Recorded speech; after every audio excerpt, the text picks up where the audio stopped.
अस्सलामुअलैकुम। आज हम बात करेंगे दुनिया के सबसे खतरनाक serial killer doctor Harold Shipman की। ये वो शख्स था जिसने अपने ही पेशेंट्स का कत्ल किया और वो भी 250 से ज्यादा लोगों का। मगर क्यों और कैसे वो इतने अरसे तक किसी की नजरों में नहीं आया? चलिए इस कहानी का हर पहलू समझते हैं। हैरोल्ड शिपमैन 14 जनवरी 1946 को इंग्लैंड में पैदा हुआ। बचपन में वो एक समझदार और डिसेंट लड़का लगता था, लेकिन उसकी जिंदगी का सबसे बड़ा उसकी माँ की मौत थी। शिपमैन की माँ कैंसर की वजह से गुजरी और उस वक्त मोर्फिन का इस्तेमाल उसकी माँ के दर्द को कम करने के लिए किया गया था। यहाँ से शायद उसकी लाइफ की डार्क साइड शुरू हुई। डॉक्टर शिपमैन ने अपने करियर की शुरुआत हाइड से 70 किलोमीटर दूर पोंटीफ्रेक्ट नामी टाउन से की थी, जहाँ वो एक हॉस्पिटल में जॉब करता था। फिर 1974 में वो पोंटीफ्रेक्ट छोड़कर टर्ड मार्डन चला गया, जहाँ वो अब्राहम और मुरोड मेडिकल सेंटर में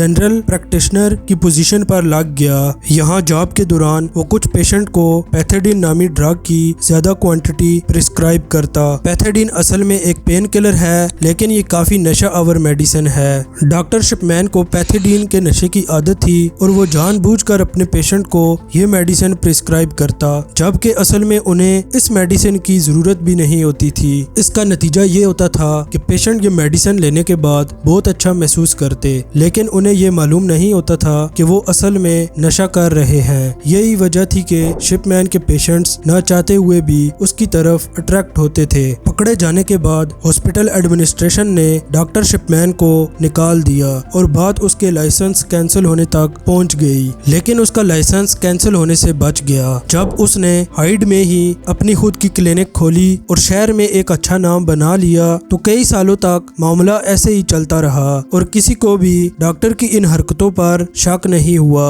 पहली बार मार्च 1998 में डॉक्टर लिंडा रेनॉल्ड्स, जो शिपमैन के क्लिनिक के ओपोजिट ही एक और हॉस्पिटल ब्रोक सर्जरी में जॉब करती थी, उन्होंने शिपमैन के पेशेंट के दरमियान ज्यादा मरने की रेशो पर तशवीश का इजहार किया। उनका कहना था कि शिपमैन, जो सिर्फ एक छोटी सी क्लिनिक चलाता है, पिछले 3 महीनों में उसके 16 पेशेंट्स की डेथ हुई है, जबकि इसी पीरियड के दौरान ब्रोक सर्जरी, जिनके पास शिपमैन की क्लिनिक से 3 गुना ज्यादा पेशेंट्स हैं, उनके सिर्फ 14 पेशेंट्स की मौत हुई है। ये शक तब मजीद बढ़ गया जब ये मालूम पड़ा कि डॉक्टर शिपमैन के 16 पेशेंट की मौत के बाद उनको दफनाया नहीं गया बल्कि जला दिया गया था। डॉक्टर लिंडा ने अपने शक का इजहार एक रिपोर्ट की सूरत में मैनचेस्टर के क्रोनर से किया, जिसमें इन तमाम डिटेल्स के साथ ये भी लिखा था कि डॉक्टर शिपमैन के इन 16 पेशेंट्स में ज्यादातर बुजुर्ग खवातीन थी जो अपने घर में ही मरी हुई पाई गयी, और हर बार ये इत्तेफाक नहीं हो सकता कि इनमें से ज्यादातर पेशेंट्स की मौत के वक्त डॉक्टर शिपमैन भी वहीं पर मौजूद होते हैं। लेकिन डॉक्टर शिपमैन के पेशेंट की मौत अजीब तरीके से कुर्सी पर बैठे बैठे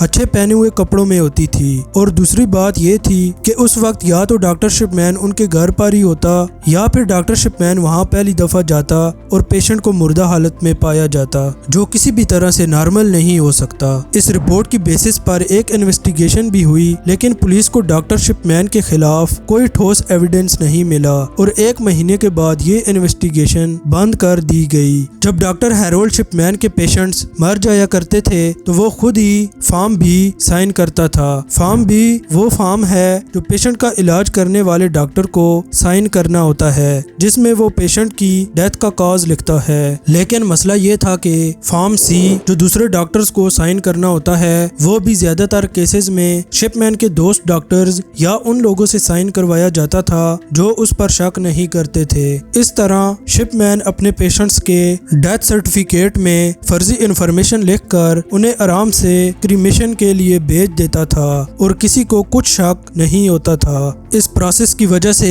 कई डेथ्स अनइन्वेस्टिगेटेड रह गईं और यही वजह थी कि शिपमैन अपनी कत्लो गारत को आसानी से छुपा पाया। इन्वेस्टिगेशन बंद होने के बाद शिपमैन ने 3 और लोगों को मौत की नींद सुला दिया, लेकिन पकड़े जाने का वक्त दूर नहीं था। शिपमैन का आखिरी शिकार हाइड की फार्मर मेयर 81 इयर्स की कैथलीन थी, जो 24 जून 1998 को अपने घर में ही मर गई। और यहाँ पर भी डॉक्टर शिपमैन ही वो आखिरी शख्स था जिसने कैथलीन को जिंदा देखा था।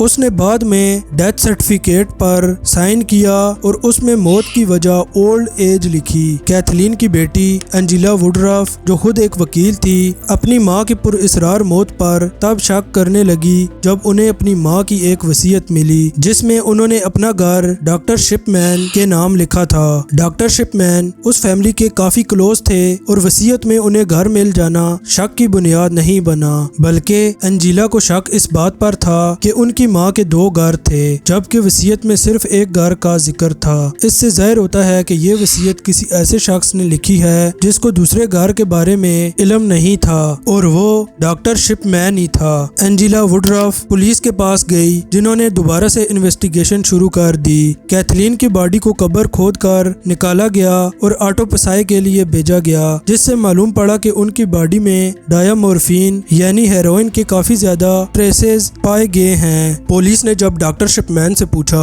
तो उसका कहना था कि कैथलीन हेरोइन का नशा करती थी और ये बात उसने उनका इलाज करने से पहले अपने कंप्यूटर में भी लिखी थी। डॉक्टर शिपमैन ने हाल ही में कंप्यूटराइज्ड मेडिकल जर्नल में एंट्रीज करना शुरू की थी, लेकिन उन्हें ये मालूम नहीं था कि उस एंट्री में उन्होंने मौत से पहले की डेट तो डाल दी, लेकिन कंप्यूटर में उस फाइल की last edit date automatic save हो जाती है। पुलिस ने जब उस कंप्यूटर में एंट्रीज चेक की तो मालूम पड़ा कि शिपमैन ने ये एंट्रीज बाद में एडिट की हैं। ये सिर्फ शिपमैन को अरेस्ट करने के लिए काफी नहीं था, बल्कि पुलिस को वो टाइपराइटर भी मिला जिससे झूठी वसीयत लिखी गई थी। 7 सितंबर 1998 को पुलिस ने हाइड के जाने माने डॉक्टर हैरोल्ड शिपमैन को अरेस्ट कर लिया।